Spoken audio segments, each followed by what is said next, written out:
नमस्कार, मी सबीर काळे, राहणार विलेपार्ले, मुंबई. मित्रांनो, आज आपल्यासमोर येण्याचं कारणच तसं थोडं गंभीर आहे. मराठी भाषेला नुकताच अभिजात भाषेचा दर्जा मिळाला, पण खरोखर मराठी भाषा रुजावी, मराठी भाषा टिकावी, मराठी भाषा असलेल्या नागरिकांच्या मुलांची शिक्षण मराठी भाषेत व्हावीत, याकरता खरंच कोणी प्रयत्न करत आहे का?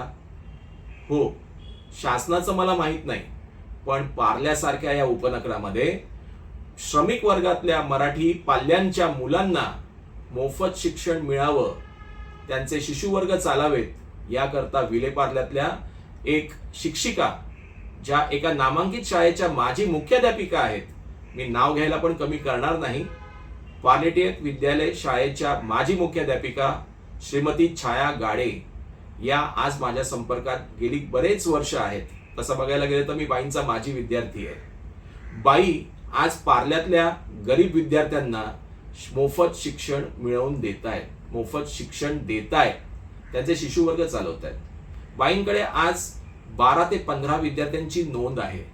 बाई कुठेतरी पार्ल्यासारख्या उपनगरामध्ये आज कुठेतरी छोट्याशा जागेमध्ये या विद्यार्थ्यांना मोफत शिक्षण देत आहेत. गेली 3 वर्ष बाई एकाच ठिकाणी होत्या, पण मित्रांनो, आज त्या ठिकाणून बाईंना अचानक कळतंय की उद्यापासून त्यांचे वर्ग घेता येणार नाहीत. म्हणूनच बाईंनी मला आज स्वतः सकाळी माझ्या कार्यालयात आल्या आणि मला विनंती केली की माझ्या या शाळेच्या विद्यार्थ्यांकरता कुठेतरी 2 ते 3 तासासाठी एखादी छोटी जागा जर मिळवून देऊ शकशील का? माझी समाजातील सर्व स्तरातील नागरिकांना नम्र विनंती आहे. त्यामध्ये मी स्थानिक आमदार, स्थानिक नगरसेवक, आमच्या महाराष्ट्र निर्माण सेनेचे काही पदाधिकारी, या सर्वांना माझी विनंती आहे की खरोखर मराठी भाषेला जर कोणी आज टिकवत असेल, कोणी रुजवत असेल, मोफत शिक्षण वाटत असेल, देत असेल, तर त्यांना तुमच्या बळाचं एक संरक्षण कवच दिलं गेलं पाहिजे.